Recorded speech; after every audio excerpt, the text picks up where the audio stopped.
Hello, जय हिंद, नमस्कार। कैसे हैं आप सब? आई होप सब अच्छे होंगे। तैयारी आपकी बहुत अच्छी चल रही होगी, क्योंकि अब तो आपके पास एग्ज़ाम डेट आ गया। आपके पास लिमिटेड समय बचा है, तो ज़्यादा मोटिवेट करने की ज़रूरत नहीं है, क्योंकि आप लोग सेल्फ मोटिवेटेड हैं और तैयारी अपनी बहुत अच्छे से कर रहे हैं। रिवीजन मोड में पूरी तरह से जा चुके होंगे और लगातार रिवीजन कर रहे होंगे, क्योंकि 3 तारीख को आपका फर्स्ट पेपर है और उसी के साथ साथ 3 दिन में आपके सारे पेपर खत्म हो जाएंगे। आप थर्ड सेमेस्टर में पहुंच चुके होंगे, क्योंकि आपकी क्लासेज, आप डाइट से होंगे तो आप थर्ड सेमेस्टर में पहुंच चुके होंगे, प्राइवेट कॉलेज से होंगे तो भी आप थर्ड सेमेस्टर की आपकी क्लासेज चल रही होगी कॉलेज में। आज हम लोग वर्तमान भारतीय समाज और प्रारंभिक शिक्षा के सभी बहुविकल्पीय प्रश्न एक वीडियो में देखने की कोशिश करेंगे। ये है राजन सीरीज। इसके बाद हम पवन सीरीज के देखेंगे और हम ऐसे सारी सीरीज देखेंगे। उसके बाद अगर हम सारे बहुविकल्पीय पवन और राजन के कर लिए तो 15 क्वेश्चन बहुविकल्पीय आएगा। 15 में 14 आपके यहीं से फंसेंगे, क्योंकि बीटीसी क्या है, वो प्रीवियस ईयर पे ज़्यादा डिपेंड करता है। प्रीवियस ईयर क्वेश्चन ज़्यादा पूछता है, 1-2 क्वेश्चन नए पूछ लेते हैं, तो कई सीरीजों में दोनों सीरीज का मिक्स करके वो 15 क्वेश्चन आपके हो जाएंगे। अगर आपके ये 15 हो जाएंगे तो बैक कटर आपका खत्म हो जाएगा। हम लोग आज कोशिश करेंगे कि एक वीडियो में बहुविकल्पीय क्वेश्चन सारे खत्म कर लें। हैं तो बहुत ज़्यादा क्वेश्चन, लेकिन कोशिश करेंगे कि एक वीडियो में खत्म हो जाए। अगर एक में नहीं खत्म होता है तो 2 में हम सारे बहुविकल्पीय खत्म कर देंगे। आप लोग नए हैं तो चैनल को सब्सक्राइब कर लें, लाइक कर लें और टेलीग्राम जरूर ज्वाइन करें। वहाँ पर हम PDF क्विज, मतलब वहाँ पर रिविजन क्विज चल रही है, क्विज में आप पार्टिसिपेट करिए और सारी PDF वहाँ प्रोवाइड करवा रहा हूँ, हैंड रिटन नोट्स प्रोवाइड करवा रहा हूँ। मतलब जो भी हो सकता है आपके एग्जाम के लिए सारी सुविधाएं आपको प्रोवाइड की जा रही हैं। इसके लिए केवल आप चैनल सब्सक्राइब कर लीजिए, लाइक करिए, शेयर करिए, कमेंट करिए। कमेंट करके बताइए कि आपकी कौन सी क्लासेज आपको चाहिए या फिर आपका कौन सा सब्जेक्ट कमज़ोर है, उस पर ज़्यादा फोकस किया जाएगा और आपके सारे एग्जाम बहुत आसानी से क्लियर होंगे। पैनिक होने की ज़रूरत नहीं है, घबराने की ज़रूरत नहीं है आपको। आइए शुरू करते हैं अपना बहुविकल्पीय प्रश्न वर्तमान भारतीय समाज के। ठीक है, पहला क्वेश्चन क्या है? एमिल पुस्तक के लेखक। मोस्ट इंपॉर्टेंट क्वेश्चन, एमिल पुस्तक के लेखक। पुस्तक और लेखक की एक मैं शॉर्ट वीडियो लाऊंगा, जिसमें से 1-2 पेज की वीडियो रहेगी, मतलब 1-2 पेज का PDF है और ज़्यादा से ज़्यादा 5 से 10 मिनट की वीडियो बनेगी। उसमें से आपके 2 से 3 क्वेश्चन जरूर से जरूर फंसेंगे, उसको आप जरूर से देखिएगा। एमिल पुस्तक के लेखक कौन है? तो एमिल पुस्तक के लेखक रूसो हैं। कौन है? एमिल पुस्तक के लेखक रूसो हैं। कौन है? एमिल पुस्तक के लेखक रूसो हैं। अब देखिए, आदर्श शिक्षा शास्त्री नहीं है, नहीं पे हमें फोकस करना है। आदर्श शिक्षा शास्त्री कौन कौन है? तो रविंद्रनाथ टैगोर भी हैं, प्लेटो भी हैं, गांधी जी भी हैं। कौन नहीं है? तो मारिया मांटेसरी नहीं है। कौन है? मारिया मांटेसरी नहीं है। इन्होंने मांटेसरी पद्धति की जन्मदाता मारिया मांटेसरी हैं। अगला क्वेश्चन हमारा है कि शिक्षा विकास है एवं विकास करने की अभिवृद्धि करना ही जीवन है। यह कथन किसका है? आपसे कथन से क्वेश्चन पूछेगा, तो यह कथन किसका है? यह जॉन डीवी का कथन है। किसका कथन है? जॉन डीवी का कथन है। कुछ लोग सोचेंगे कि सामने उत्तर लिखा है, उसी से याद करते देखते चले जाएंगे, तो हम अपना बुक से पढ़ लेंगे। कुछ चीज़ें बुक से पढ़ने से ज़्यादा हमें ऑडियो सुनने से ज़्यादा याद होता है। जैसे हम कोई गाना सुनते हैं तो हम लिखित में उसको याद करते हैं तो हमें कम याद होता है, हम सुन सुन के उसको ज़्यादा याद करते हैं। ऐसे हम जब कोई चीज़ ऑडियो में सुनेंगे तो हमें ज़्यादा याद होगा। ठीक है, अगला क्वेश्चन है, शिक्षा प्राप्त करने का प्रबंध संस्कार होता है। तो शिक्षा प्राप्त करने का प्रबंध संस्कार किसमें होता था? तो ये बौद्धकालीन शिक्षा में होता था। किसमें होता था? बौद्धकालीन जो शिक्षा पद्धति थी उसमें क्या होता था? प्रबज्जा संस्कार होता है। तो जब बच्चे शिक्षा प्राप्त करने जाते थे तो सबसे पहले उनका प्रबज्जा संस्कार होता था। ठीक है, आगे चलते हैं, अगला क्वेश्चन देखते हैं। अगला क्वेश्चन हमारा है कि बौद्धकालीन शिक्षा के पाठ्यक्रम में अपराध विद्या, क्या अपराध विद्या के अंतर्गत नहीं पढ़ाया जाता था? तो क्या अपराध विद्या के अंतर्गत नहीं पढ़ाया जाता था? तो अपराध विद्या के अंतर्गत क्या नहीं पढ़ाया जाता था? नीत शास्त्र नहीं पढ़ाया जाता था। क्या नहीं पढ़ाया जाता था? नीत शास्त्र नहीं पढ़ाया जाता था। किसके? अपराध विद्या के अंतर्गत नीत शास्त्र नहीं पढ़ाया जाता था। वर्धा में अखिल भारतीय राष्ट्रीय शिक्षा सम्मेलन आयोजित किया गया। वर्धा में अखिल भारतीय राष्ट्रीय शिक्षा सम्मेलन आयोजित हुआ था। कहाँ हुआ था या कब हुआ था? तो ये 1937 में हुआ था। कब हुआ था? 1937 में हुआ था, वर्धा में। ठीक है, मुगल काल में उच्च शिक्षा का केंद्र क्या था? मुगल काल में उच्च शिक्षा का केंद्र क्या था? तो मुगल काल में उच्च शिक्षा का केंद्र क्या था? मक्तब था। ठीक है, क्या था? मक्तब था। और उच्च काल के लिए और प्राथमिक के लिए क्या थे? तो मदरसे थे। ठीक है, आगे क्या है? बाल देवो भव। क्या? बाल देवो भव। यह शैक्षिक विचारधारा किसकी थी? तो बाल देवो भव यह शिक्षक या फिर यह शैक्षिक विचारधारा गीजूभाई बधेका थी। गीजूभाई बधेका की थी। गीजूभाई बधेका, ये आपके एग्जाम के लिए मोस्ट इंपॉर्टेंट है, इनसे कई क्वेश्चन आपको मिलेगा, तो याद रखिएगा। ठीक है, आगे चलते हैं, क्वेश्चन नंबर 9 देखते हैं। क्वेश्चन नंबर 9 क्या है? पृथ्वी दिवस कब मनाया जाता है? देखिए, पृथ्वी दिवस 2023 में आया था। आप जल दिवस याद कर लीजिए। 22 का आंकड़ा याद रखिए। 22 के आंकड़े में आपको 2-3 मिलेगा। 22 अप्रैल को क्या?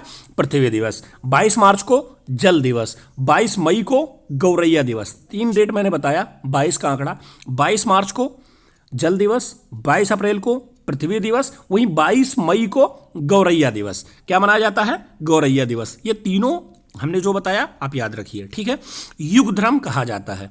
युग धर्म किसे कहा जाता था? तो परिवर्तनमान मूल्यों को भी युग धर्म कहा जाता था और शाश्वत मूल्यों को, दोनों मूल्यों को क्या कहा जाता था? युग धर्म कहा जाता था। ठीक है, दीवास्वप्न किसकी रचना है? हमने ऊपर अभी आपको बताया था।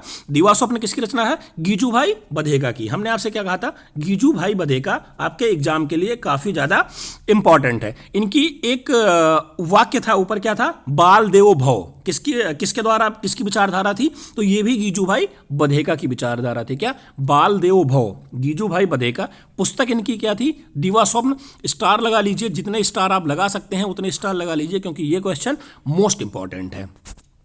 आगे चलते हैं, अगला क्वेश्चन अपना देखते हैं। अगला क्वेश्चन हमारा संविधान से है। संविधान में किस भाषा को राजभाषा का दर्जा दिया गया है? हमारी संविधान सभा जो थी या हमारा जो संविधान था उसने किसको राजभाषा का दर्जा दिया? तो हमारे देश में कोई मतलब आधिकारिक भाषा नहीं है। ठीक है, हमारे देश में जो राजभाषा है वो क्या है? हिंदी है। क्या है? राजभाषा हिंदी है। ठीक है, अगला क्वेश्चन हमारा है कि दूरवर्ती शिक्षा किसको कहते हैं? किसको कहते हैं दूरवर्ती शिक्षा? तो दूरस्थ शिक्षा, जो हम पत्र विचार के द्वारा शिक्षा ग्रहण करते हैं, जैसे हम अपने घर पे हैं, हमें कुछ पेपर मिल गया, उससे हमने शिक्षा ग्रहण किया, उसको क्या कहते हैं? दूरवर्ती शिक्षा कहते हैं। ठीक है, शिक्षा एक द्विमुखी प्रक्रिया है। क्या? शिक्षा एक द्विमुखी प्रक्रिया है। ये किसके कथन है? तो शिक्षा एक द्विमुखी प्रक्रिया है। ये आपको पवन सीरीज में फ्रॉबेल मिलेगा। इसमें शिक्षा द्विमुखी प्रक्रिया है। अगर आप पवन सीरीज खोलेंगे तो आपको जॉन डीवी मिलेगा, जो कि गलत है। ये कौन थे? जो शिक्षा द्विमुखी प्रक्रिया है ये किसने दिया था? तो ये जॉन एडम ने दिया था। किसने दिया था? जॉन एडम ने दिया था। ठीक है, याद रखिएगा, पवन सीरीज में ये क्वेश्चन गलत है, राजन सीरीज में जॉन एडम है। ठीक है, अगला क्वेश्चन हमारा है कि लोकतंत्र जनता के लिए, जनता के द्वारा, जनता की शासन व्यवस्था है। किसने कहा? देखिए, अभी हमने आपसे क्या बताया कि जो कोट्स हैं, किसी ने क्या कहा, उससे क्वेश्चन आपके वर्तमान भारतीय समाज में जरूर आएगा। लोकतंत्र जनता के लिए, जनता के द्वारा, जनता की बनाई हुई व्यवस्था है। किसने कहा था? अब्राहम लिंकन ने कहा था। किसने कहा था? अब्राहम लिंकन ने कहा था। ये सारे क्वेश्चन 2023 में आए थे। आइए आगे देखते हैं। अगला क्वेश्चन हमारा है आदर्शवादी का श्रेष्ठ योगदान किस क्षेत्र में था? तो जो आदर्शवाद था, इसका श्रेष्ठ योगदान क्या था? ये पाठ्यक्रम को प्रिपेयर करता था कि बच्चों को क्या पढ़ना है, क्या पढ़ना चाहिए, क्या नहीं पढ़ना चाहिए। ये क्या था? आदर्शवाद का श्रेष्ठ योगदान था पाठ्यक्रम के क्षेत्र में। ठीक है, आदर्शवाद के प्रमुख परिवर्तक कौन कौन थे? आदर्शवाद के प्रमुख परिवर्तक अभी हमने आपको क्या बताया था, जैसे प्लेटो हैं, सुकरात हैं, कांट हैं, हीगल हैं या वर्कले हैं। ये सब क्या है? ये आदर्शवाद के प्रमुख परिवर्तक हैं। ठीक है, देखिए इसमें से 2-3 चीज को आप, जैसे सुकरात हैं आप याद कर सकते हैं, सोक्रेटिस आपको किसी भी ऑप्शन में नहीं मिलेंगे, केवल एक ही ऑप्शन में मिलेंगे, तो हम उन्हीं को मार के चल देंगे। भारत की पहली सावक फिल्म थी। भारत की पहली सावक फिल्म कौन थी? देखिए, फिल्म पहली कौन थी आई थी, मतलब सावक या बोलने वाली फिल्म कौन थी? आलम आरा थी। ठीक है, कौन थी? आलम आरा थी। राजा हरिश्चंद्र मूक फिल्म थी। ठीक है, मूक फिल्म थी, उसमें आवाज नहीं थी, ऑडियो नहीं था, वो मूक फिल्म थी। पहली फिल्म कौन थी? आलम आरा थी। अगला क्वेश्चन क्या है? बौद्धकालीन शिक्षा में उपसमदा संस्कार कितने वर्ष में होता था? तो बौद्धकालीन शिक्षा में उपसमदा संस्कार एक संस्कार होता था। बौद्धकालीन शिक्षा में उपसमदा संस्कार ये कितनी उम्र में होता था? तो ये 20 वर्ष की जब उम्र के बच्चे हो जाते थे तो उनका क्या होता था? उपसमदा संस्कार किया जाता था। ठीक है, आगे क्या है?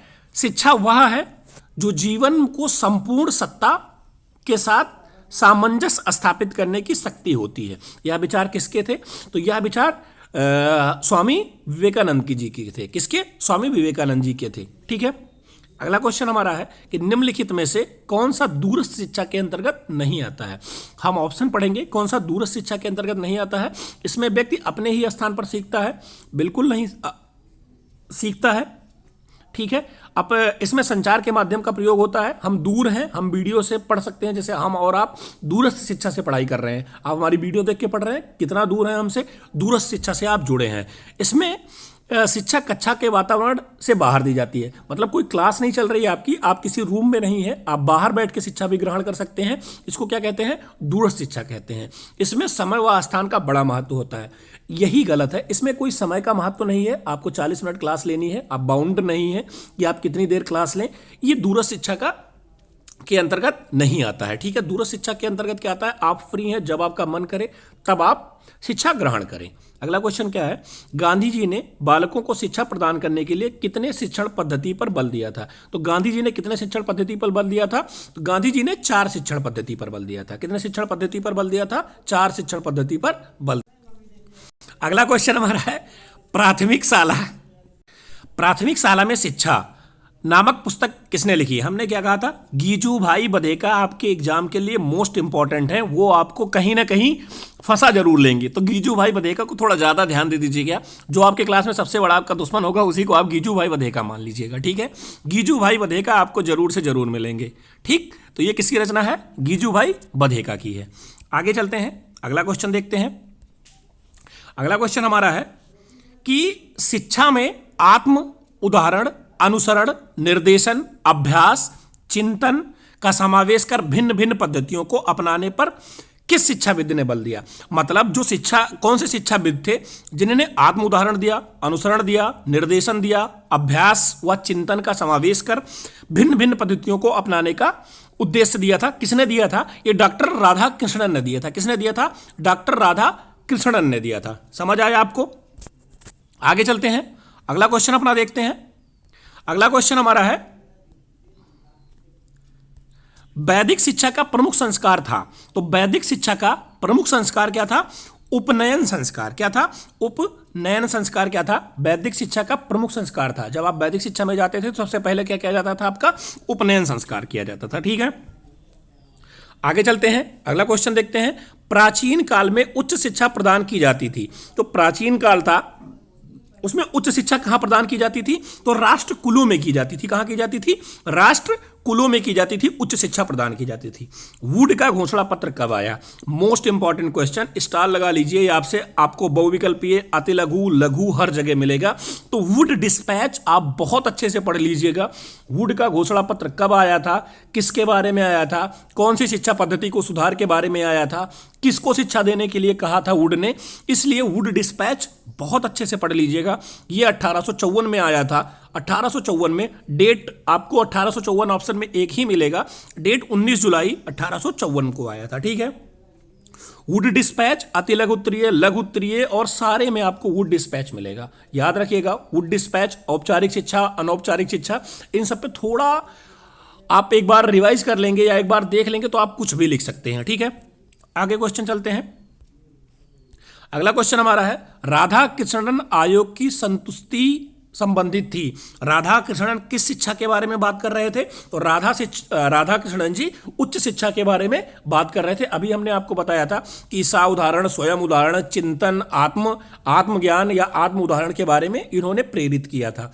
ये उच्च शिक्षा के बारे में बात करते थे। विश्वविद्यालय शिक्षा आयोग के अध्यक्ष कौन थे?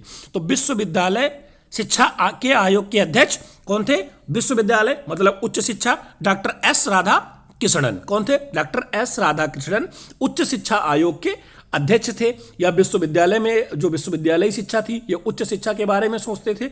ये जो ज़्यादातर आत्मज्ञान या आत्म उदाहरण के बारे में करते थे, लोगों के मतलब लोगों को प्रेरित करते थे कि आप अपने से उदाहरण लेके क्वेश्चन को बनाइए या फिर उस पर अध्ययन कीजिए, उसके बारे में। ठीक है। परिवार शिक्षा का सर्वोत्तम स्थान है और बालक का प्रथम विद्यालय है, यह कथन किसका है? तो परिवार जो है वो बालक का प्रथम विद्यालय है और माँ उसकी पहली अध्यापिका है। इसको किसने कहा था? इसको जॉन डीवी ने कहा था। किसने कहा था? जॉन डीवी ने कहा था। ठीक है, आगे चलते हैं। अगला क्वेश्चन क्या है? संगमरमर के पत्थर का जो महत्व मूर्तिकार के लिए है वही महत्व आत्मा के लिए शिक्षा का है। देखिए, जो हमारे शिक्षाविद हुए उन्होंने कई ऐसी लाइनें लिखी जो फेमस हो गई, वो आपसे एग्जाम में जरूर से जरूर पूछी जाती हैं। जैसे संगमरमर पत्थर का महत्व, जैसे कोई मूर्तिकार है तो वो संगमरमर पत्थर से ऐसी मूर्ति बनाता है जो सालों साल तक चलती है, वही महत्व आत्मा का शिक्षा के साथ है। ये किसने कहा था? तो ये एडिसन ने कहा था। किसने कहा था? एडिसन महोदय ने कहा था। याद रखिएगा, यही चीज इसमें थोड़ी सी टफ है और ये आपको यूपी टेट में जरूर से जरूर मिलेगा। बाल विकास में ऐसे क्वेश्चन आपको मिलेंगे कि ये किसने दिया, त्रिमुखी प्रक्रिया का, द्विमुखी प्रक्रिया का, खेल प्रणाली किसने दी, किंडरगार्टन प्रणाली किसने दी। तो ये सब क्वेश्चन आपको जरूर मिलेंगे, इसलिए आप बीटीसी अच्छे से कर लेंगे तो आप यूपी टेट में बहुत आसानी से क्वेश्चन को टैकल कर पाएंगे। अगला क्वेश्चन क्या है? वर्तमान समय में शिक्षा में कौन कौन से रूप प्रचलित है? तो वर्तमान समय में क्या है? शिक्षा में औपचारिक भी प्रचलित है, अनौपचारिक भी प्रचलित है और निरौपचारिक भी प्रचलित है। मतलब ये सारे रूप प्रचलित है वर्तमान समय में। ठीक है, निम्न में से शिक्षा के औपचारिक साधन कौन से नहीं है? मतलब शिक्षा के औपचारिक साधन कौन से नहीं है? तो विद्यालय है औपचारिक के लिए, अनौपचारिक के लिए क्या है? परिवार है। पुस्तकालय भी है, संग्रहालय भी है। अनौपचारिक के लिए क्या है? परिवार है। औपचारिक के लिए परिवार नहीं है। निम्नलिखित में से अनौपचारिक साधन कौन सा है? तो अनौपचारिक अभी हमने आपको बताया, परिवार है। आप कुछ भी अपने परिवार से सीख सकते हैं, समाज से सीख सकते हैं, समुदाय से सीख सकते हैं, धर्म से सीख सकते हैं, टीवी में क्या सीरियल चल रहा है उससे सीख सकते हैं। तो अनौपचारिक साधन बहुत सब हैं। ठीक है, और औपचारिक क्या है? आप विद्यालय जाएंगे, आपको पुस्तकालय से पुस्तक उठा के पढ़नी है, संग्रहालय में आप कुछ चीज इकट्ठे करेंगे, आप अपने ज्ञान को इकट्ठा करेंगे। ठीक है, आगे चलते हैं। अगला क्वेश्चन क्या है? ऐसी शिक्षा जिसमें किसी निश्चित समय में पाठ्यक्रम विद्यालय की आवश्यकता नहीं होती है उसको क्या कहते हैं? अभी हमने आपको बताया कोई पाठ्यक्रम नहीं होता है अनौपचारिक शिक्षा में, और औपचारिक शिक्षा में निश्चित पाठ्यक्रम होता है। हम डीएलएड कर रहे हैं तो आपका एक निश्चित पाठ्यक्रम है कि यहां से आपका पूछा जाएगा, तो ये आपका क्या हो गया? औपचारिक हो गया। आप घर पे चले गए या आपको कोई मिल गया आपके समाज में, वो कहां से क्वेश्चन पूछ लेगा उसको खुद आइडिया नहीं है, तो वो क्या हो गया? अनौपचारिक हो गया। उसने आपसे कभी कभी प्लस पूछ लेगा तो कहीं पूछ लेगा भारत के विदेश मंत्री कौन है, मतलब उसको खुद नहीं पता है कि हम कहां से क्वेश्चन पूछेंगे। मतलब एक लिमिटेड उसके पास सिलेबस नहीं है, तो वो क्या हो गया? अनौपचारिक शिक्षा हो गया। इसलिए समाज, घर, ये सब क्या है? परिवार अनौपचारिक शिक्षा के साधन है। आगे चलते हैं, अगला क्वेश्चन अपना देखते हैं। अगला क्वेश्चन है, सीखने के लिए स्वतंत्र एवं निरंतरता आवश्यक है। अगर हम कोई चीज सीखना चाह रहे हैं तो हमें क्या होना चाहिए? हमें रेगुलरिटी चाहिए। क्या चाहिए? रेगुलरिटी चाहिए। ये तो आज भी और पहले से भी चली आ रही है। अगर आप किसी चीज में रेगुलर हैं तो आप बहुत अच्छे से सीखेंगे, अगर आप रेगुलर नहीं हैं तो आप अच्छे से सीख नहीं पाएंगे। ये किसका कथन है? ये जॉन डीवी का कथन है। ठीक है, जॉन डीवी द्वारा लिखित पुस्तक कौन सी है? तो जॉन डीवी द्वारा लिखित पुस्तक कौन सी है? Democracy and education. किसकी रचना है? डेमोक्रेसी एंड एजुकेशन, ये जॉन डीवी की रचना है। पुस्तक से एक क्वेश्चन आपका जरूर फंसेगा। एक वीडियो हमने पुस्तक से रिलेटेड डाली है, आप लोग उस पर विजिट करें, उसको अच्छे से देखें। एक क्वेश्चन, दो क्वेश्चन आपको वहां से जरूर फंसेंगे। तो डेमोक्रेसी एंड एजुकेशन किसकी रचना है? तो जॉन डीवी की रचना है। अगला क्वेश्चन क्या है? विश्व जल दिवस कब मनाया जाता है? हमने जब पहला क्वेश्चन आपको बताया था, पृथ्वी दिवस आया था, उसी के साथ जल दिवस भी बताया था। 22 का आंकड़ा आपको नहीं भूलना है। 22 मार्च जल दिवस, 22 अप्रैल पृथ्वी दिवस एवं 22 मई गौरैया दिवस। ये तीन आंकड़ा आप अच्छे से याद कर लेंगे तो एक क्वेश्चन आपका यहां से जरूर फंसेगा। 22 मार्च जल दिवस, 22 अप्रैल पृथ्वी दिवस, 22 मई गौरैया दिवस। समझ आया? आगे चलते हैं। अगला क्वेश्चन क्या है हमारा? जनसंख्या शिक्षा पर प्रथम राष्ट्रीय सेमिनार कहाँ आयोजित किया गया? जनसंख्या शिक्षा पर प्रथम राष्ट्रीय सेमिनार कहाँ आयोजित किया गया था? तो ये चेन्नई में आयोजित किया गया था। कहाँ आयोजित किया गया था? चेन्नई में आयोजित किया गया था। ठीक है, अगला क्वेश्चन क्या है? मनुष्य के मूल्यों का विकास में सर्वाधिक महत्वपूर्ण माना जाता है। तो मनुष्य के मूल्यों के विकास में सर्वाधिक, जैसे आपके जो सामाजिक मूल्य हैं या सर्वाधिक मूल्य का विकास सबसे ज़्यादा आप कहाँ सीखते हैं? सबसे ज़्यादा आप अपने घर में सीखते हैं, आप अपने परिवार से सीखते हैं, आप अपने माता पिता से सीखते हैं, आप अपने दादा दादी से सीखते हैं। इसीलिए कहा जाता है ना कि घर में एक बुजुर्ग का होना जरूरी है। वो आपको सामाजिक शिक्षा देगा, अनौपचारिक शिक्षा देगा, जो आपके विकास में सबसे बड़ा रोल निभाएगी। आपके जो नैतिक मूल्य होंगे उसमें वो सबसे बड़ा रोल निभाएगी। कौन? परिवार। अगला क्वेश्चन क्या है? अध्यापक द्वारा राष्ट्रीय सद्भावना का विकास छात्रों में किसके द्वारा किया जा सकता है? तो अगर अध्यापक द्वारा राष्ट्रीय सद्भावना का विकास छात्रों में किसके द्वारा किया जा सकता है? तो स्वयं बड़े लोगों द्वारा इस पर अमल करने से। अगर आप कोई हमारा जो सीनियर है या आपके बड़े भाई हैं या आपके फादर हैं, जो आप कर रहे होंगे उनसे आप जरूर सीखेंगे कुछ ना कुछ। ठीक है, तो क्या है? जो बड़े लोग हैं उनके अमल करके। प्लेटो के समर्थक था। प्लेटो समर्थक था। प्लेटो किसका समर्थक था? तो प्लेटो ज्ञान पर आधारित शिक्षा के समर्थक थे। किसके? ज्ञान, आपको ज्ञान है उस पर आधारित जो शिक्षा है उसके समर्थक कौन थे? प्लेटो थे। ठीक है, अगला क्वेश्चन क्या है? वैदिक कालीन शिक्षा में किस जीवन दर्शन पर आधारित है? तो वैदिक कालीन शिक्षा है ये किस पर आधारित है? तो ये आदर्शवाद पर आधारित है। आदर्शवाद, प्राकृतवाद, समाजवाद, व्यवहारवाद, तो ये किस पे आधारित है? तो ये आदर्शवाद पर आधारित है। ठीक है, मदरसा का संबंध किससे था? मदरसा और मकतब दो चीजें थी। मदरसा किससे संबंधित था? उच्च शिक्षा से संबंधित था। और मकतब क्या था? प्राथमिक शिक्षा से संबंधित था। उच्च शिक्षा किसने कहा था? पहले हम लोग पढ़ के आ गए हैं, डॉक्टर राधा कृष्णन ने कहा था। किसने कहा था? डॉक्टर राधा कृष्णन, सर्वपल्ली राधाकृष्णन उनका नाम था। वो क्या थे? पहले जो हमारा वो बना था यूनिवर्सिटी, उसके अध्यक्ष भी थे। ऐसे क्वेश्चन को कोरिलेट करिए, एक दूसरे से रिलेट करिए, फिर याद करिए, अच्छा लगेगा और आसानी से याद भी हो जाएगा। मदरसा किससे था? उच्च शिक्षा से। मकतब क्या था? प्राथमिक शिक्षा से। उच्च शिक्षा की बात किसने की थी? तो डॉक्टर एस राधाकृष्णन ने की थी। पहले यूनिवर्सिटी के अध्यक्ष कौन थे? डॉक्टर एस राधाकृष्णन थे। अगला क्वेश्चन हमारा है अच्छा ये हो गया, आगे चलते हैं, अगला क्वेश्चन देखते हैं। निम्नलिखित में से अंतरराष्ट्रीय सद्भावना में कौन कौन सा सिद्धांत है? तो अंतरराष्ट्रीय सद्भावना में क्या है? स्वतंत्रता का विचार है, पारस्परिक संबंध का सिद्धांत है, सामूहिक उत्तरदायित्व का सिद्धांत है। तो क्या है? ये उपयुक्त सभी हैं। क्या है? उपयुक्त सभी हैं। अगला क्वेश्चन है, शिक्षा का कार्य उत्तम नैतिक चरित्र का विकास करना, ये किस शिक्षा शास्त्री का विचार है? तो चरित्र का विकास करना किसने कहा था? तो हार्वर्ड ने कहा था। किसने कहा था? हार्वर्ड ने कहा था कि उत्तम नैतिक विकास होता है कब? जब आप शिक्षा पर कार्य करते हैं। ठीक है, आगे चलते हैं, अगला क्वेश्चन देखते हैं अपना। अगला क्वेश्चन हमारा है, शिक्षा अर्थपूर्ण एवं नैतिक प्रक्रिया है। क्या है? शिक्षा अर्थपूर्ण एवं नैतिक प्रक्रिया है। अतः यह कल्पना नहीं की जा सकती है कि वह शिक्षा उद्देश्य विहीन है। या किस शिक्षा शास्त्री का विचार है? देखिए, इस सब्जेक्ट में आपको शिक्षा शास्त्री के विचार पर ज्यादा फोकस करना है, क्योंकि इसमें शिक्षा शास्त्री बहुत हैं। तो किसने की थी? रिवलिन ने की थी। किसने की थी? रिवलिन ने की थी। मेरा उद्देश्य बालक के मस्तिष्क को ज्ञान से सजाना नहीं, वरन उसे यह भी सिखाना है कि वह जब भी आवश्यक हो ज्ञान का प्रयोग करे।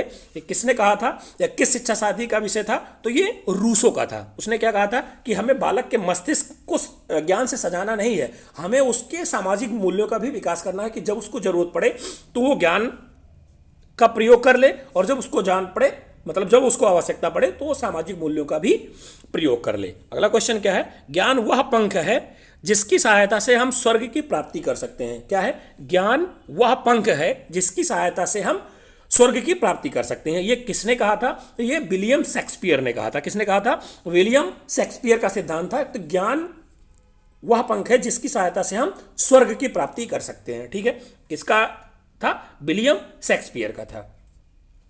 अगला क्वेश्चन हमारा है, सामाजिक विहीन व्यक्ति कोरी कल्पना है। क्या? समाज विहीन व्यक्ति, अगर कोई व्यक्ति ऐसा है जो समाज से दूर है, क्या है, उसको सामाजिक मूल्यों का नहीं पता है, सामाजिक के नैतिक मूल्यों का ज्ञान नहीं है, तो वो क्या है, एक कोरी कल्पना है। ये किसने कहा था, कोरी कल्पना है, किसने कहा था, रेमंड ने कहा था। किसने कहा था, रेमंड का सिद्धांत था कि समाज विहीन व्यक्ति एक कोरी कल्पना है। ठीक है, ये 50 क्वेश्चन आपके कंप्लीट हुए। अगर आप लोग नए हैं तो चैनल को सब्सक्राइब जरूर कर लें, लाइक कर दें, शेयर कर दें अपने दोस्तों में, कमेंट कर दें, और पीडीएफ के लिए टेलीग्राम जरूर से जरूर ज्वाइन करें, क्योंकि टेलीग्राम के लिंक हम डिस्क्रिप्शन में पिन कर देंगे और वहां हम क्विज देंगे आपको। क्विज से आपका रिवीजन बहुत अच्छे से होगा, क्योंकि वहाँ आपको चारों ऑप्शन सामने मिलेंगे और मतलब आपके ज्ञान का परीक्षण होगा। तो आप टेलीग्राम जरूर ज्वाइन कर लें। हम एक शॉर्ट वीडियो डाल चुके हैं लगभग 15 मिनट की, उसमें हमने 3 पेज की पीडीएफ दी है, आपको पढ़ाया है। उसको आप जरूर से जरूर 1 से 2 बार 3 बार जरूर पढ़ लें, उससे आपके डिक्टो क्वेश्चन 2 से 3 क्वेश्चन जरूर से जरूर फंसेंगे। उसकी पीडीएफ के लिए आप टेलीग्राम ज्वाइन कर लें। आइए आगे चलते हैं और कोशिश करते हैं आज ही इसको खत्म करने की। अगला क्वेश्चन हमारा है, प्रयोगवादी विचारधारा का सबसे बड़ा समर्थक कौन सा दर्शन शास्त्री था? तो प्रयोगवाद किसने किया था? टीपीएन ने किया था। किसने किया था? टीपीएन ने। आदर्शवाद कौन थे? आदर्शवाद में कौन आते थे? यथार्थवाद में कौन आते थे? आदर्शवाद में कौन कौन आते थे? तो आदर्शवाद में आपके गांधी जी आते थे, प्लेटो आते थे, ये सब किस में आते थे? आदर्शवाद में आते थे। वहीं प्रयोगवादी कौन थे? तो टीपी नन थे। कौन थे? टीपी नन थे। आगे चलते हैं, अगला क्वेश्चन देखते हैं। अगला क्वेश्चन क्या है? यह कथन किसका है कि जो बात मेरे उद्देश्य को पूरी करती है, मेरी इच्छाओं को संतुष्ट करती है, वह मेरे जीवन में विकास करती है। कोई ऐसी बात जो हमारे उद्देश्यों को पूर्ण करे, हमारी इच्छाओं को संतुष्ट करे, वो हमारे जीवन में लगातार विकास करती है। किसका कथन? ये मानवतावादी जो भी होते हैं उनका कथन है कि कोई ऐसी बात जिससे हमारे उद्देश्य की पूर्ति हो जाए, मेरी इच्छाओं की पूर्ति हो जाए, तो वो हमारे विकास में, जीवन के विकास का हिस्सा होती है। कौन होते थे? मानवतावादी। ठीक है। किस दार्शनिक का मानना है कि शिक्षा का कोई उद्देश्य नहीं होता है, उद्देश्य तो केवल व्यक्ति का होता है? कोई ऐसा शिक्षा शास्त्री था जिन्होंने ये भी कहा था कि शिक्षा का कोई उद्देश्य नहीं होता है, उद्देश्य तो केवल व्यक्ति का होता है। किसने कहा था? तो ये जॉन डीवी महोदय ने कहा था। किसने कहा था? जॉन डीवी महोदय ने कहा था। आगे चलते हैं। अगला क्वेश्चन क्या है कि शिक्षा को द्विध्रुवीय प्रक्रिया के रूप में किसने परिभाषित किया? शिक्षा को द्विध्रुवीय प्रक्रिया के रूप में किसने परिभाषित किया? तो किसने किया? तो एडम्स ने किया था। किसने किया था? एडम्स ने किया था। जॉन एडम्स ने किया था। अगला क्वेश्चन क्या है? खुला विश्वविद्यालय तथा तथा पत्राचार्य द्वारा दी जाने वाली शिक्षा कौन सी शिक्षा होती है? तो खुला विश्वविद्यालय, ओपन यूनिवर्सिटी और पत्र विचार द्वारा दी जाने वाली शिक्षा क्या होती है? निरौपचारिक होती है। एक औपचारिक, अनौपचारिक और निरौपचारिक। औपचारिक क्या होती है? जो हम विद्यालय से निश्चित पाठ्यक्रम के बारे में सीखते हैं, वो औपचारिक होती है। अनौपचारिक क्या होती है? हम जो समाज से, अपने परिवार से, अपने घर से सीखते हैं, वो अनौपचारिक होती है। और खुला विश्वविद्यालय या पत्राचार्य द्वारा जो भी शिक्षा दी जाती है उसको क्या कहते हैं? निरौपचारिक शिक्षा। ठीक है, आगे चलते हैं, अगला क्वेश्चन देखते हैं। औपचारिक शिक्षा जीवन के अनुभव से कोई संबंध न रखकर विश्वविद्यालय के विषय सामग्री से बनाई गई है। यह किस शिक्षा शास्त्री का विषय है? तो यह जॉन डीवी महोदय का विषय है। किसका? जॉन डीवी का है। किसका? जॉन डीवी का है। अगला क्वेश्चन हमारा है, निरौपचारिक शिक्षा, निरौपचारिक शिक्षा के विभिन्न साधनों में किस आयु वर्ग के लिए अधिक दबाव डाला जाता है? निरौपचारिक शिक्षा के लिए मतलब आप समाचार से या फिर किसी और ओपन यूनिवर्सिटी से, तो आप 20 वर्ष से लेकर 35 वर्ष तक हो गए हैं, तब आपके लिए निरौपचारिक शिक्षा पर ज़्यादा बल दिया जाता है। किस पे? निरौपचारिक शिक्षा पर ज़्यादा बल दिया जाता है। आगे चलते हैं, अगला क्वेश्चन अपना देखते हैं। अगला क्वेश्चन हमारा है, राष्ट्रीय एकता मुख्यतः निर्भर है। तो राष्ट्रीय एकता किस पर निर्भर होती है? तो राष्ट्रीय एकता, हम जातिवाद करेंगे तो हमारी राष्ट्रीय एकता छीण हो जाएगी। हम प्रांतवाद याद करेंगे कि हम उत्तर प्रदेश के हैं, वो बिहार के हैं, ये यहाँ के हैं, प्रांतवाद करेंगे तो भी हमारी राष्ट्रीय एकता छीण हो जाएगी। अगर हम सांप्रदायिकता करेंगे कि हम दूसरी कास्ट के हैं, वो दूसरी कास्ट के हैं, तो भी हमारी राष्ट्रीय एकता छीण हो जाएगी। हमें राष्ट्रीय एकता रखनी है तो इन सबको बना के रखना पड़ेगा। तो क्या होगा? इनमें से कोई नहीं। ठीक है, आगे चलते हैं। अगला क्वेश्चन हमारा है, राष्ट्रीय एकता और अंतरराष्ट्रीय अबोध भावना है क्या है? वो एक दूसरे के क्या है? पूरक हैं। अगला क्वेश्चन हमारा है कि निम्नलिखित में से वर्तमान भारत के राष्ट्रीय एकीकरण के लिए कौन सी बाधाएं हैं। अगर हमें भारत का एकीकरण करना है तो बहुत सारी बाधाएं हैं। इस समय सांप्रदायिकता, जातिवाद और प्रांतिवाद ये पूर्ण रूप से भारत के ऊपर हावी हो चुका है और एकीकरण नहीं हो पा रहा। तो क्या है, उपयुक्त सभी है। अगला क्वेश्चन क्या है, राष्ट्रीय एकीकरण का क्या अर्थ है। राष्ट्रीय एकीकरण का क्या अर्थ है, भारतीय संस्कृति की विभिन्नताओं को स्वीकार करना। जो हमारा भारत है इसकी जितनी सांस्कृतिक विभिन्नताएं हैं इसी को स्वीकार करना ही राष्ट्रीय एकीकरण का मुख्य उद्देश्य है। ठीक है, राष्ट्रीय एकीकरण के लिए राष्ट्रीय एकता सम्मेलन ने शिक्षा के कौन से उद्देश्य बताए हैं। शिक्षा के कौन से उद्देश्य बताए हैं, छात्रों को देश के विभिन्न पहलुओं के बारे में ज्ञान होना चाहिए। पहली बात कि कौन से हमारे देश के क्या हैं, सारे पहलुओं का ज्ञान होना चाहिए। ठीक है, छात्रों को स्वतंत्रता प्राप्त होनी चाहिए और समस्त जातियों, संप्रदायों एवं राज्यों में मेल पैदा करने की लिखाई पढ़ाई का प्रोत्साहन देना चाहिए कि हाँ ये जाति ऐसी नहीं है। ये सब ज्ञान होगा तभी वो राष्ट्रीय एकीकरण के बारे में समझ पाएंगे, जान पाएंगे। अगला क्वेश्चन हमारा है कि अंतरराष्ट्रीय सद्भावना के विकास के लिए महत्वपूर्ण संस्था का नाम क्या है। तो अंतरराष्ट्रीय सद्भावना के विकास के लिए महत्वपूर्ण संस्था क्या है, united nation education scientific and culture organization. क्या नाम है उसका, united nation education scientific and culture organization. समझ आया। आगे चलते हैं, अगला क्वेश्चन देखते हैं। निम्नलिखित में से अंतरराष्ट्रीय सद्भावना के विकास के लिए शिक्षा के कौन कौन से उद्देश्य हैं। शिक्षा के कौन कौन से, जब ही आपको कौन कौन से उद्देश्य के बारे में क्वेश्चन मिलेगा तो आप सीधा उपयुक्त सभी पे टिक करिएगा। ये एक छोटी सी ट्रिक है, लेकिन अगर कौन कौन की बात की गई है तो वो सभी होंगे। ठीक है, आगे क्या है, ऑगस्ट कॉमेट। क्या है, ऑगस्ट कॉमेट किस देश के दार्शनिक थे। तो अगस्त कॉमेट कहाँ के थे, तो ये कहाँ थे, ये फ्रांस के थे। कहाँ के थे, फ्रांस के थे। स्कूल और समाज, स्कूल एंड सोसाइटी पुस्तक के लेखक कौन है। स्कूल एंड सोसाइटी पुस्तक के लेखक जॉन डीवी महोदय हैं। कौन है, देखिए जॉन डीवी, फ्रॉवेल और गीजू भाई बधेका। ये आपको लगातार परेशान करेंगे जब तक आप मास्टर बन नहीं जाएंगे। बन जाएंगे तो आपको थोड़ा कम परेशान करेंगे, लेकिन ये आपके जीवन के हिस्सा बन गए हैं। तो जॉन डीवी को, फ्रॉवेल को, मैकाले को और गीजू भाई बधेका को, इनको आप अपने जीवन, दैनिक जीवन में उतार लीजिए कि आपको लगातार मिलेंगे ही मिलेंगे। अगला क्वेश्चन हमारा है, बालक के प्रथम 6 वर्ष में माँ के घुटने ही उसका विद्यालय है। यह कथन किसका है कि बालक जब 6 साल तक होता है, 1 साल से लेकर 6 साल तक, तो माँ का जो घुटना होता है वही उसका विद्यालय होता है। इसको किसने कहा था, तो कैमिनियस ने कहा था। किसने कहा था, कैमिनियस ने कहा था कि माँ का घुटना ही बच्चे के लिए 6 वर्ष तक उसका विद्यालय है। ठीक है, आगे क्या है, नैन्सी कैटी। क्या है, नैन्सी कैटी के अनुसार, एक दार्शनिक है, नैन्सी कैटी के अनुसार विद्यालय का शैक्षिक कार्य नहीं है। तो नैन्सी कैटी के अनुसार विद्यालय का शैक्षिक कार्य क्या नहीं है, परम अहम का विकास। परम अहम का विकास नैन्सी कैटी के द्वारा यह विद्यालय का शैक्षिक कार्य नहीं है। स्कूल को प्यार का घर, होम ऑफ फैमिली, किस शिक्षा शास्त्री ने कहा। स्कूल को प्यार का घर किसने कहा था, पेस्टोलॉजी ने कहा था। किसने कहा था, पेस्टोलॉजी ने कहा था स्कूल प्यार का घर है। स्कूल प्यार का घर है। वास्तव में इस समय ये सही है, स्कूल प्यार का घर ही है, लेकिन स्कूल प्यार का घर किसने कहा था, पेस्टोलॉजी में कहा था। ठीक है, आगे चलते हैं। अगला क्वेश्चन हमारा है कि वैल्यू शब्द की उत्पत्ति वेलियर से हुई है। वैल्यू शब्द की उत्पत्ति वेलियर से हुई है। ये किस भाषा का शब्द है, तो ये किस भाषा का शब्द है, ये लैटिन भाषा का शब्द है। किस भाषा का शब्द है, लैटिन भाषा का शब्द है। कौन सा, वेलियर। ये वेलियर लैटिन भाषा का शब्द है। इससे उत्पत्ति किसकी हुई, वैल्यू। वैल्यू मतलब क्या होता है, किसी की वैल्यू मतलब उसका आप क्या कह, हिंदी में क्या बताएं आपको, वैल्यू मतलब वैल्यू ही समझिए और क्या। अगला क्वेश्चन क्या है, दर्शन शास्त्र के अनुसार मूल्य क्या है।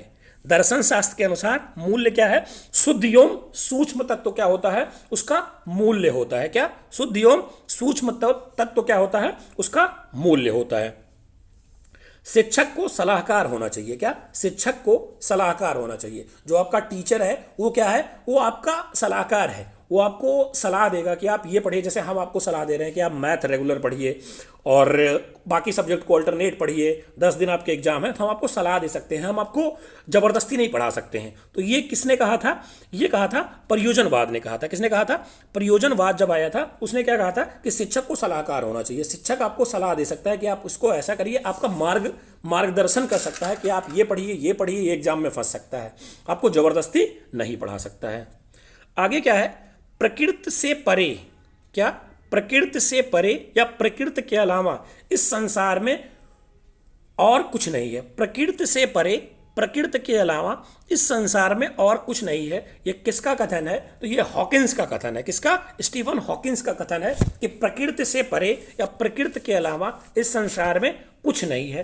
ये किसका कथन है? ये हॉकिंस का कथन है। ठीक है, अगला क्वेश्चन हमारा है, शिक्षा एक पीढ़ी से दूसरी पीढ़ी तक संस्कृति का संरक्षण रखती है। जो हमारी शिक्षा है वो एक पीढ़ी से दूसरी पीढ़ी तक, जैसे हम जो शिक्षा ग्रहण करेंगे वो हम अपने आने वाले भविष्य को देंगे, तो ये क्या है? ये संस्कृतियों का संरक्षण करता है। हम जिस संस्कृति से हैं, हम अपनी संस्कृति अपने आने वाली पीढ़ियों को प्रदान करेंगे, तो ये हमारी संस्कृति की रक्षा करेगी। ये किसने कहा था? तो ये कहा था बर्नार्ड शॉ ने कहा था। किसने कहा था? बर्नार्ड शॉ ने कहा था। आदर्श समाज की प्रमुख विशेषता है। आदर्श समाज की प्रमुख विशेषता क्या है? अगर कोई समाज हमें आदर्श बनाना है तो उसमें धन की जरूरत नहीं है, स्वस्थता की जरूरत नहीं है, अनुशासन की जरूरत नहीं है। सबसे ज्यादा जरूरत किसकी है? साक्षरता की। अगर वो साक्षर हो गया तो वो सारी चीज खुद ही अरेंज कर लेगा। तो क्या होना चाहिए? साक्षरता की जरूरत होना चाहिए। बच्चे के सामाजिकरण का आद्य व्यक्ति है। बच्चे के सामाजिकरण का आद्य व्यक्ति क्या है? अगर कोई बच्चा है उसको सबसे ज्यादा किससे सीखता है? वो अपनी सबसे ज्यादा अपनी माँ से सीखता है। तो बच्चे का आद्य सामाजिकरण क्या है? उसकी माँ है। आगे चलते हैं, अगला क्वेश्चन देखते हैं। अगला क्वेश्चन हमारा है कि मूल्य अंतर्द्वंद को समाप्त करने की सर्वोत्तम विधि है। मूल्य अंतर्द्वंद को समाप्त करने की सबसे सर्वोत्तम विधि क्या है? स्पष्टीकरण है। किसी चीज में आपको कोई द्वंद्व है कि हाँ ये ऐसे नहीं ऐसे होना चाहिए, या फिर आपको थोड़ी दिक्कत है कि हाँ इसको ऐसे नहीं ऐसा होना चाहिए, तो आप क्या करिए? उसका स्पष्टीकरण करिए। आप किसी से उस पर चर्चा करिए, किसी पे आप उस पर डिबेट करिए, तो आपका क्या होगा? मूल अंतर्द्वंद खत्म हो जाएगा। तो क्या होना चाहिए? स्पष्टीकरण होना चाहिए। आपको समझ आ रहा है, अच्छा लग रहा है तो लाइक कर दें, कमेंट कर दें, शेयर कर दें। और ऐसे ही रेगुलर क्लासेस आपको मिलेंगी जब तक एग्जाम है। इसके बाद आपके फर्स्ट सेमेस्टर और आपके थर्ड सेमेस्टर की क्लासेस चालू हो जाएंगी। आपको सारी चीज़ प्रॉपर वे में मिलेगी, सारी PDF अच्छे से आपको गाइड किया जाएगा, हैंड रिटन नोट्स मिलेगा। चैनल सब्सक्राइब कर लें, अपने छोटे भाइयों में शेयर कर दें जो आपके भाई फर्स्ट सेमेस्टर के आपके जूनियर हैं। आप अपने सीनियर होने का कर्तव्य निभाएं, अपने जूनियर को का मार्गदर्शन करें। अभी हम लोग ऊपर पढ़े थे कि शिक्षक को क्या होना चाहिए? शिक्षक को क्या होना चाहिए? आपका मार्गदर्शक होना चाहिए। ठीक है, आगे चलते हैं, अगला क्वेश्चन अपना देखते हैं।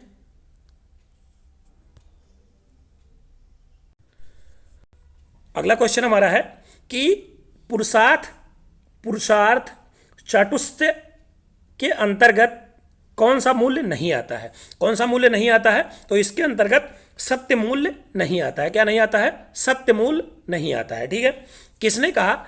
सामाजिकरण एवं व्यक्तिकरण एक ही प्रक्रिया के दो पहलू हैं। किसने कहा था कि सामाजिकरण और व्यक्तिकरण एक ही प्रक्रिया के दो पहलू हैं? ये किसने कहा था? तो ये मैकावर ने कहा था। किसने कहा था? मैकावर ने कहा था। अगला क्वेश्चन हमारा है कि विद्यालय समाज का लघु रूप है। यह कथन किसका है? विद्यालय समाज का लघु रूप है। यह कथन किसका है? भैया जॉन डीवी को तो बिल्कुल मत छोड़िएगा। जॉन डीवी ये आपकी जिंदगी में बस गए हैं, जॉन डीवी। ठीक है, जब तक BTC करेंगे जब तक जॉन डीवी आपको नहीं छोड़ेंगे। यूपी टेट सुपर टेट जब तक देंगे तब तक जॉन डीवी नहीं छोड़ेंगे। तो जॉन डीवी, गीजूभाई बदेखा और प्लेटो, अरस्तू, इन सबको तो भैया फ्रॉबेल ठीक रखो, छोड़ो ना। अगला क्वेश्चन क्या है? प्रकृतिवाद का सर्वश्रेष्ठ योगदान शिक्षा के क्षेत्र में है। प्रकृतिवाद का सर्वश्रेष्ठ योगदान शिक्षा के क्षेत्र में किस क्षेत्र में है? तो शिक्षण विधि के क्षेत्र में है। प्रकृतिवाद के द्वारा शिक्षण विधि पर ज्यादा फोर्स किया गया था कि इनकी शिक्षण विधि अच्छी होनी चाहिए। ठीक है, अगला क्वेश्चन हमारा क्या है? शिक्षा का सर्वोपरि उद्देश्य क्या है? शिक्षा का सर्वोपरि उद्देश्य क्या है?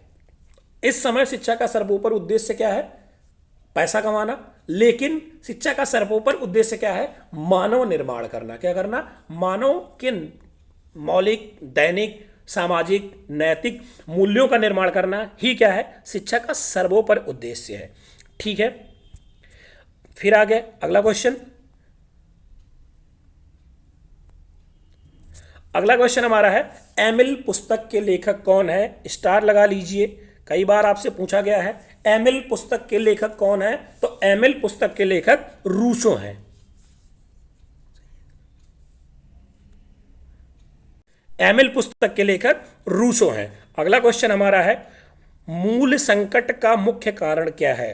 तो मूल संकट का मुख्य कारण क्या है? स्वार्थ परता। क्या है? स्वार्थ परता है मूल संकट का मुख्य कारण। वर्धा में अखिल भारतीय राष्ट्रीय शिक्षा सम्मेलन कब आयोजित किया गया? यह क्वेश्चन ऊपर भी आपको एक बार मिला था। वर्धा में पहला अखिल भारतीय शिक्षा सम्मेलन आयोजित किया गया था। कब आयोजित किया गया था? 1937 में आयोजित किया गया था। कब किया गया था? 1937 में आयोजित किया गया था। अगला क्वेश्चन अपना है कि प्रकृतवाद के मुख्य शिक्षण विधि क्या है? तो प्रकृतवाद का मुख्य शिक्षण विधि में क्या आता था? खेलकूद के द्वारा शिक्षा करें, करके सीखने के लिए मतलब उनको स्वतंत्र कर दें, वो प्रयोग करके सीखेंगे, स्व अनुभव से सीखना, किसी चीज में कोई कार्य कर रहे हैं उसके बाद उनको अनुभव मिल रहा है उससे सीखना, ये क्या था? प्रकृतवाद का मुख्य शिक्षण विधि में आता था। ठीक है, गांधी जी के दर्शन के अनुसार छात्रों की क्रियाशीलता के लिए पाठ्यक्रम की आवश्यक है। गांधी जी के दर्शन के अनुसार छात्रों की क्रियाशीलता के अनुसार या क्रियाशीलता के लिए पाठ्यक्रम आवश्यक है। यह क्या था? तो ये हस्तकला था। क्या था? हस्तकला के बारे में था। डेमोक्रेसी एंड एजुकेशन, कई बार आपको बताया डेमोक्रेसी एंड एजुकेशन किसकी रचना है? ये जॉन डीवी की रचना है। डेमोक्रेसी एंड एजुकेशन 2-3 बार आपको इसी बुक में, इसी पेपर में मिल चुका है। तो याद रखिए, अगले आने वाले पेपर में 2025 का जो पेपर है, संभावना बन रही है कि डेमोक्रेसी एंड एजुकेशन आपको मिल ही जाए। अगला क्वेश्चन क्या है? समाज गुणवत्ता वाले स्कूलों को समान रूप से सभी को उपलब्ध कराए। जो समाज है, वो जो स्कूल की गुणवत्ता है, स्कूल की गुणवत्ता के सुधार के लिए या समान अवसर सभी को प्रदान करे, ये किसने कहा था? तो ये क्रिस वर्ग ने कहा था। लुईस क्रिस वर्ग ने कहा था। किसने कहा था? लुईस क्रिस वर्ग ने कहा था। आगे चलते हैं। अगला क्वेश्चन क्या है? अनिवार्य प्राथमिक शिक्षा का प्रावधान संविधान के किस अनुच्छेद में है? मोस्ट इंपॉर्टेंट क्वेश्चन है। अनिवार्य शिक्षा ये भारत के या संविधान के डीपीएसपी में आते हैं, नीति निर्देशक तत्व में आते हैं कि जो प्रदेश सरकार है या जो स्टेट सरकार है वो सभी को अनिवार्य शिक्षा प्रदान करे। ये आर्टिकल 45 कहता है, संविधान का अनुच्छेद 45 कहता है। अनुच्छेद 21 मौलिक अधिकार है, उसमें भी अनिवार्य एवं निःशुल्क शिक्षा के बारे में बात की गई है।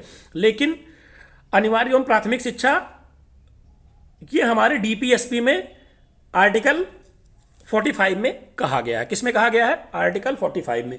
ये हमारे मौलिक अधिकार में भी है और हमारे डीपीएसपी में भी है। ठीक है, ये हमारे मौलिक कर्तव्य में भी है। याद रखिए कितना इंपॉर्टेंट है अनिवार्य एवं निःशुल्क शिक्षा। ठीक है, आगे अगला क्वेश्चन क्या है? अगला क्वेश्चन हमारा क्या है? जनसंख्या शिक्षा आवश्यक है। जनसंख्या शिक्षा किसके लिए आवश्यक है? तो जीवन स्तर एवं गुणवत्ता बढ़ाने के लिए जनसंख्या शिक्षा बहुत जरूरी है। ठीक है, अगला क्वेश्चन क्या है? राष्ट्रीय जनसंख्या नीति की घोषणा कब हुई? तो राष्ट्रीय जनसंख्या नीति की घोषणा 16 अप्रैल 1976 को हुई। कब हुई?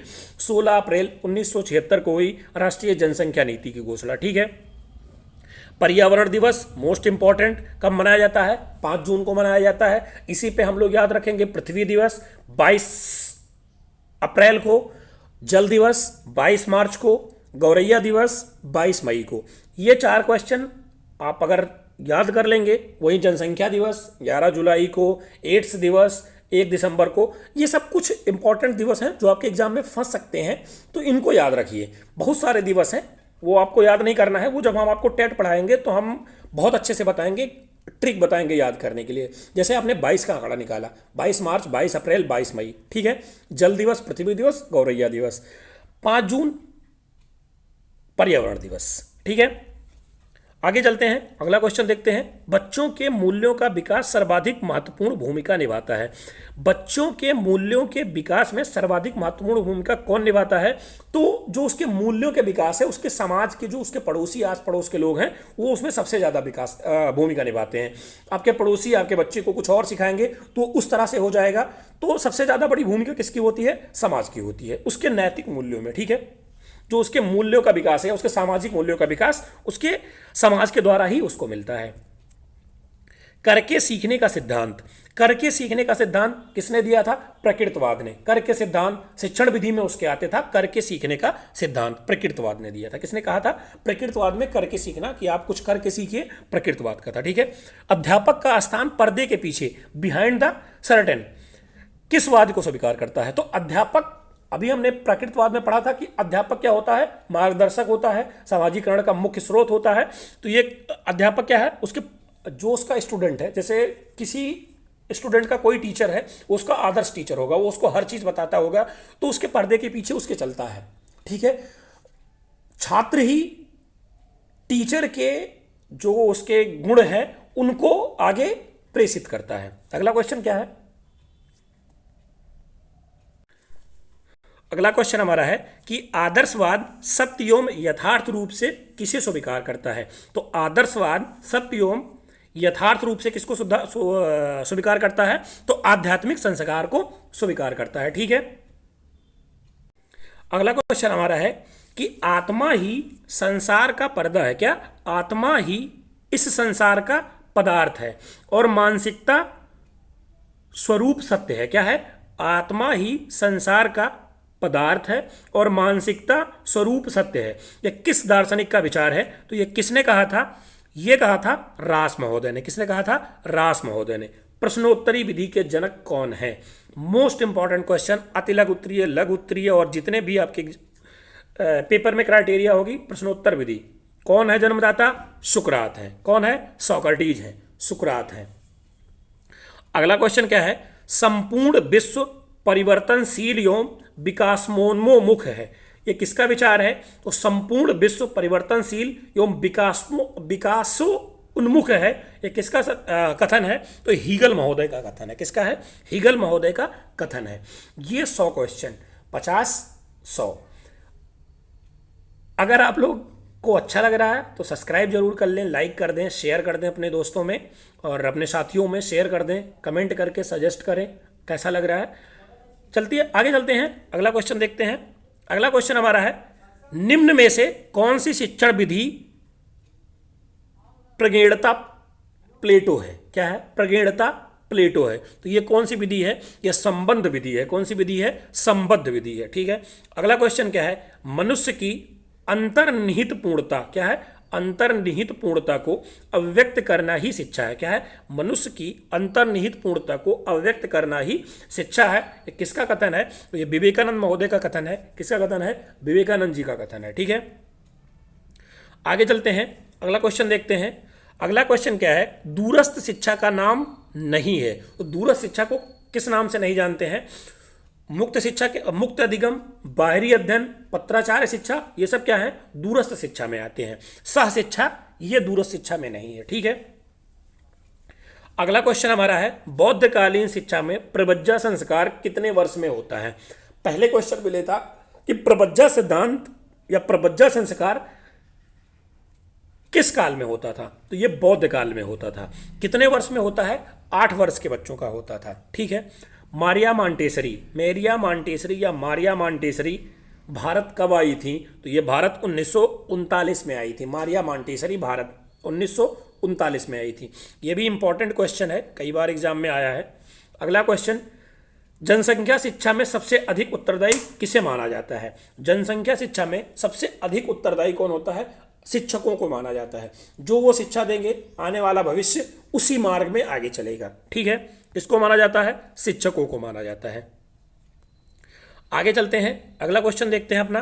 अगला क्वेश्चन हमारा है कि शिक्षा के अधिकार के क्रियान्वयन की प्रमुख चुनौती क्या है? शिक्षा के अधिकार के क्रियान्वयन की प्रमुख चुनौती प्रशिक्षित शिक्षकों का अभाव है। प्रशिक्षित शिक्षकों का अभाव है, दोषपूर्ण पाठ्यक्रम है, हमें पाठ्यक्रम का सुधार करना चाहिए, शासकीय उदासीनता है। ये सभी क्या है कि क्रियान्वयन की प्रमुख चुनौतियां हैं। ठीक है, पाठ्य योजना का निर्माण आवश्यक है। पाठ्य योजना का निर्माण क्यों आवश्यक है कि हम शिक्षण को योजनाबद्ध तरीके से पढ़ाएं। आप लोग सेकंड सेमेस्टर में हैं, टीचिंग करने गए होंगे, पाठ्य योजना बनाए होंगे। किस लिए बनाए हैं कि हम इसी ऑर्डर में बच्चों को पढ़ाएंगे। समस्यात्मक प्रश्न पूछेंगे उनसे, पहले 1-2 क्वेश्चन आसान पूछेंगे, फिर समस्यात्मक क्वेश्चन पूछेंगे, फिर उस पर हम लोग उसका व्याख्या करेंगे, उसी के बारे में बताएंगे। उसी को पाठ्य योजना का लाभ या निर्माण की आवश्यकता बताते हैं। ठीक है, अगला क्वेश्चन हमारा है, परिवार के द्वारा बालकों को प्राप्त होता है। परिवार के द्वारा बालकों को क्या प्राप्त होता है? तो जीवनोपार्जन की शिक्षा, कैसे हमें जीवन पार्जन करना है, कैसे हमें जीवन में व्यवहार रखना है, ये सब हमें परिवार से ही प्राप्त होता है। क्या होता है? उपयुक्त सभी। वैदिक कालीन गुरुकुल शिक्षा में किस जीवन दर्शन पर आधारित थी? तो जो वैदिक कालीन गुरुकुल शिक्षा थी ये किस जीवन पर आधारित थी? तो ये आदर्शवाद पर आधारित थी। किस पर आधारित थी? आदर्शवाद पर आधारित थी। ठीक है, आदर्शवाद का श्रेष्ठ योगदान किस क्षेत्र में है? तो आदर्शवाद का श्रेष्ठ योगदान उद्देश्य में था। किसमें था? उद्देश्य में था। किसमें था? उद्देश्य में था। ठीक है, अगला क्वेश्चन हमारा है, राम मूर्ति समिति 1990 में गठित की गई थी। ये किसके लिए गठित की गई थी? तो जो राम मूर्ति समिति थी ये शिक्षा समिति के रूप में गठित की गई थी। राष्ट्रीय शिक्षा समिति जो आई थी उसी को राम मूर्ति समिति भी कहा गया था, क्योंकि ये इसके अध्यक्ष थे। अगला क्वेश्चन हमारा है, राधा कृष्णन आयोग की संतुष्टि संबंधित थी। राधा कृष्ण किससे संबंधित थे?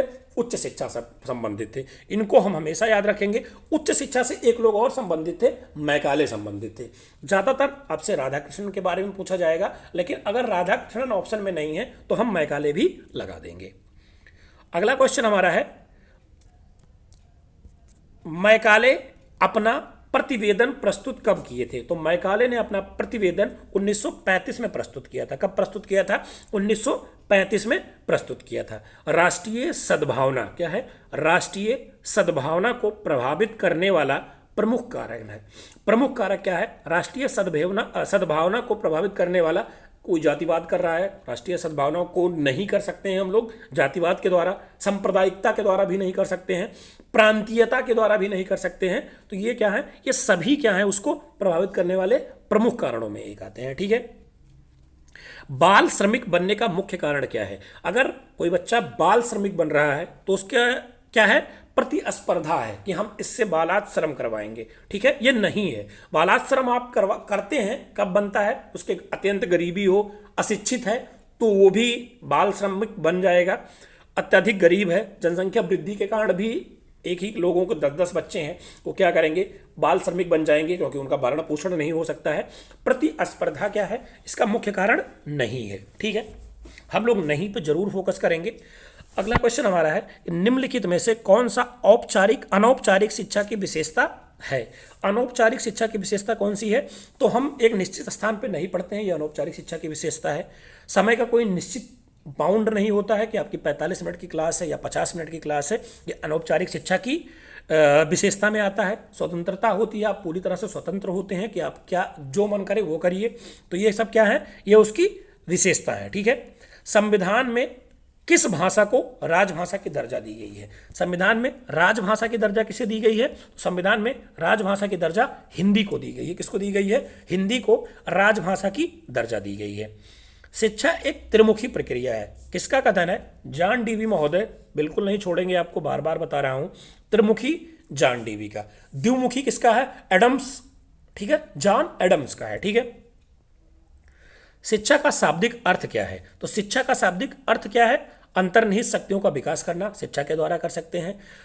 बहिर्मुखी शक्तियों का विकास करना, शिक्षा के द्वारा कर सकते हैं। शारीरिक विकास, ये सब क्या है? शिक्षा का शाब्दिक अर्थ है। ठीक है, अगला क्वेश्चन क्या है? शिक्षण के 3 केंद्र बिंदु हैं। शिक्षण के 3 केंद्र बिंदु कौन होते हैं? अध्यापक होता है, पाठ्यक्रम होता है और बालक होता है। ये तीनों क्या है? उसके केंद्र बिंदु हैं, बालक, पाठ्यक्रम, अध्यापक। ठीक है, अगला क्वेश्चन हमारा है कि शिक्षा को रोचक और प्रभावशाली बना देता है।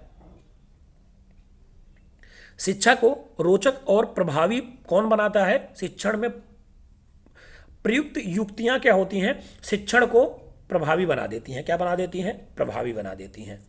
अगला क्वेश्चन हमारा है कि शिक्षा एक प्रक्रिया है जिसके द्वारा बालक अपनी जन्मजात शक्तियों को अभिव्यक्त करता है। क्या है? शिक्षा एक प्रक्रिया है जिसके द्वारा बालक अपनी जन्मजात शक्तियों को अभिव्यक्त करता है। यह कथन किसका है? यह फ्रॉबेल महोदय का कथन है। किसका कथन है?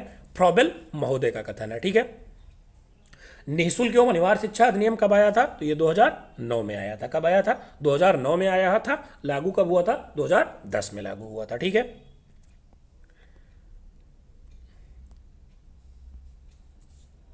अगला क्वेश्चन हमारा है, राष्ट्रीय जनसंख्या नीति का मुख्य उद्देश्य क्या था? तो राष्ट्रीय जनसंख्या नीति का मुख्य उद्देश्य क्या था? पौधों को जन आधिक्य के बारे में जागृत करना। जो हमारे जवान थे या युवा थे, उनको क्या था? जन आधिक्य के बारे में जागरण करने के लिए राष्ट्रीय शिक्षा नीति का मुख्य उद्देश्य था। ठीक है। पर्यावरण संरक्षण अधिनियम कब आया था? पर्यावरण संरक्षण अधिनियम 1986 में आया था। यहीं बाघ अधिनियम 1972 में आया था। शिक्षा अधिनियम आप लोग पढ़ ही चुके हैं पीछे। ऐसे ही बहुत सारे अधिनियम के बारे में भी अधिनियम आपसे UP TET, C TET, super TET इसमें पूछा जाता है। ठीक है। शिक्षा एक त्रिमुखी प्रक्रिया है। ऊपर पढ़ के आए हैं जॉन डीवी, द्विमुखी एडम्स का। ठीक है। द्विमुखी एडम्स, त्रिमुखी डीवी का। फ्रॉबेल के द्वारा प्रतिपादित शिक्षण पद्धति है। तो फ्रॉबेल कौन से पद्धति के जन्मदाता है? तो ये किंडरगार्टन पद्धति के जन्मदाता है। फ्रॉबेल किंडरगार्टन पद्धति के जन्मदाता है। ठीक है। जनसंचार का यांत्रिक साधन है। जनसंचार का यांत्रिक साधन क्या है? टीवी के द्वारा भी जनसंचार होता है, कंप्यूटर के द्वारा भी होता है, टेप रिकॉर्डर के द्वारा भी होता है। तो ये क्या है? उपयुक्त सभी हैं। रूढ़िवादिता का तथा निरक्षरता गंभीर समस्या है। क्या है? रूढ़िवादिता तथा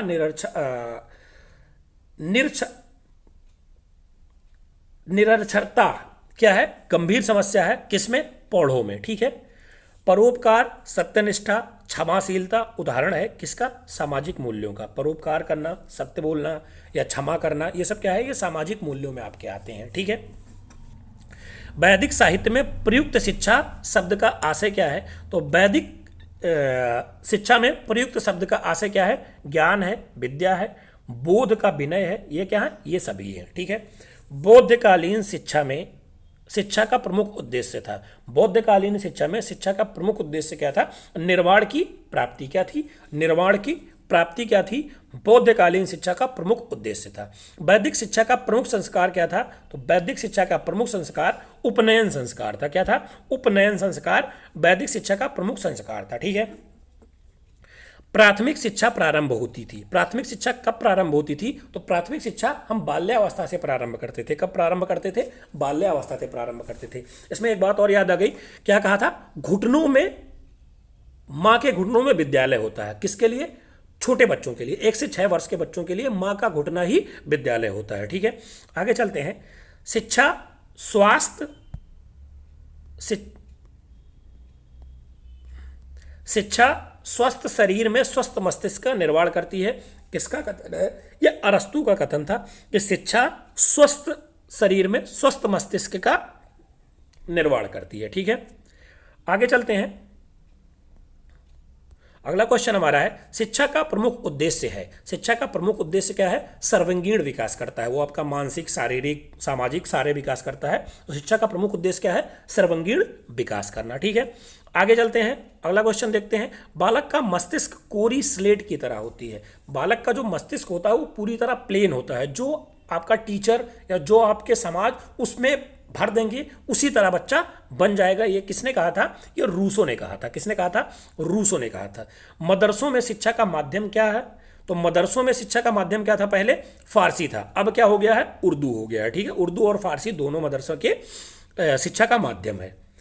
अगला क्वेश्चन हमारा है, वैदिक कालीन शिक्षा संबंधित थी। तो वैदिक कालीन शिक्षा किससे संबंधित थी? वैदिक कालीन शिक्षा वेदों से संबंधित थी। किससे संबंधित थी? वेदों से संबंधित थी। किंडरगार्टन प्रणाली के जन्मदाता कौन है? किंडरगार्टन प्रणाली के जन्मदाता फ्रॉबेल महोदय हैं। कौन है? फ्रॉबेल महोदय हैं। पीछे हम लोग एक क्वेश्चन कर चुके हैं। ठीक है। अगला क्वेश्चन हमारा है, पांडुचेरी, जो पांडुचेरी था वो किस महान शिक्षा शास्त्री के आश्रम की स्थापना की थी? पांडुचेरी में किस महान शिक्षण शास्त्री ने अपनी जो उनकी आश्रम थी उसकी स्थापना किसने की थी? श्री अरविंदो घोष ने की थी। किसने की थी? श्री अरविंदो घोष ने पांडुचेरी में अपने आश्रम की स्थापना की थी। ठीक है। कर्मेंद्रियों, ज्ञानेंद्रियों व पढ़ने लिखने की शिक्षा, इन तीनों भागों में शिक्षण पद्धति को विभाजित करता है। किसने कहा था? मारिया मांटेसरी के द्वारा। ठीक है। ये 1936 में भारत आई थी। शिक्षा के सार्वभौमिक हेतु आवश्यक है। शिक्षा के सार्वभौमिकरण हेतु क्या आवश्यक है? सुविधाओं का सुलभता क्या है? सुविधाओं की सर्व सुलभता क्या है? शिक्षण में सार्वभौमिक हेतु आवश्यक है। ठीक है। अगला क्वेश्चन हमारा है, नई शिक्षा नीति 1986 में आई थी। क्या आई थी? नई शिक्षा नीति 1986 में आई थी। राममूर्ति जी इसके अध्यक्ष थे। निम्नलिखित में से विभिन्न वर्गों में शिक्षा के समान सहभागिता हेतु बल दिया गया। किस पर बल दिया गया? तो अनुसूचित जाति एवं विकलांग शिक्षा पर ज्यादा बल दिया गया था 1986 में जो शिक्षण वो आया था। क्या है? मूल्य, अगला क्वेश्चन हमारा है, मूल व आदर्श विश्वास या मानक है जिन्हें समाज या समाज के अधिकांश सदस्य ग्रहण करते हैं। ये किसका कथन था? तो ये ट्रैकर का कथन था। किसका कथन था? ट्रैकर का कथन था। शिक्षा में प्रयोजनवाद के जन्मदाता किसे माना जाता है? तो शिक्षा में प्रयोजनवाद के जन्मदाता विलियम जेम्स को माना जाता है। किसको माना जाता है? विलियम जेम्स को माना जाता है। ठीक है। सर्वोत्तम शिक्षा वही है जो संपूर्ण दृष्टि से हमारे जीवन की सामंजस्य स्थापित करती है। किसका कथन है? तो ये रविंद्रनाथ टैगोर जी का कथन है। किसका कथन है? रविंद्रनाथ टैगोर जी का कथन है। 1900 गीजूभाई बधेका ने बालकों को संज्ञा दी थी। किसकी संज्ञा दी थी? बाल देवो भव की संज्ञा दी थी। ठीक है। पब्लिक स्कूलों के विकास में जो प्रमुख बाधा संविधान प्रावधानों को क्रियान्वित के जिस क्षेत्र में आई वो क्या थी? तो वो थी शैक्षिक अवसरों की समानता। ठीक है। ये आपके 150 क्वेश्चन हो चुके हैं। बाकी जितने क्वेश्चन बचे हैं हम नेक्स्ट वीडियो में लाएंगे। तब तक आप इसको रिवीजन करिए, बहुत जल्द उसका नेक्स्ट पार्ट आएगा और सारे एमसीक्यू उसमें ख़त्म कर दिए जाएंगे।